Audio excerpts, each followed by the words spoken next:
I started my Seascapes from 1990. And then after, for a while, I studied other painter, if possibly did the same kind of composition, and I came up with this painting, this particular painting. Courbet, this is 1870, and I started as my composition exactly same, half sea and half air, sky. And then this Courbet painting happened to be almost the same composition as mine. Courbet, he was considered as a realist and very realistic painting, and also the photography is also the medium of reality. And I was thinking about the relation between photography and painting of that time, late 19th century. The invention of photography announced 1839 here in Paris. Since then, the painters get very shocked. Actually, it was the painter's job to paint the world. So photography do a better job than the painter. So the painter has to change their attitude as well. So maybe he was trying to get kind of different kind of realism beside the photography can do. Yeah, so before realistic painting, the painter used to paint kind of dreamy state of the mind. Courbet tried to represent different kind of reality, and then just the air and water seascapes, very simplified. He's trying to paint the sky and water. That's a very fundamental material in the world. I can feel from this painting, wow, the storm is approaching to you. The very dramatic cloud formation. I see the seas and the sound of the seas.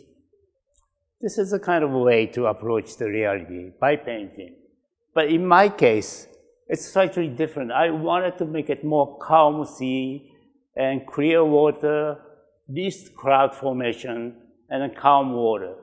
So, and then in his case, he painted this boat, two boats, and maybe one yacht. In my case, I'm trying to make it even more simplified, eliminate boat, two boats. So this is a very good study for me to think about what I wanted to do. Here, this is Etolta. I was there actually in 1989, about 149 years later, the same spot. And maybe the next painting here, it's a famous chalk cliff, Etolta. I was actually shooting the same sea from a few miles away on this side. There's a cliff. I was standing on there and shooting the seascapes. And probably same room. It's probably this titled Day After the Storm.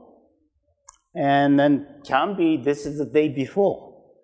It's the same year.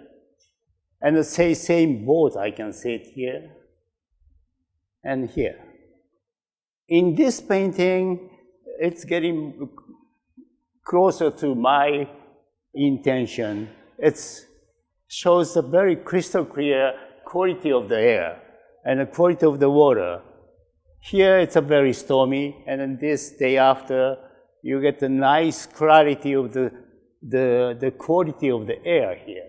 This is kind of starting point from the thinking about my seascapes, kind of similar expression that Courbet trying to capture, but in my case, without the formation of the rock, without the boat, trying to make it as minimal possible, just clear water and clear sky. Nature of the photography has been changed now because of the presentation of the digital photography time. And now photography is more like returning to the painting quality, because digital photography can change anything you want. So photography no longer representing the reality, which means photography can be a tool of the painting in the world, like a painter used to do.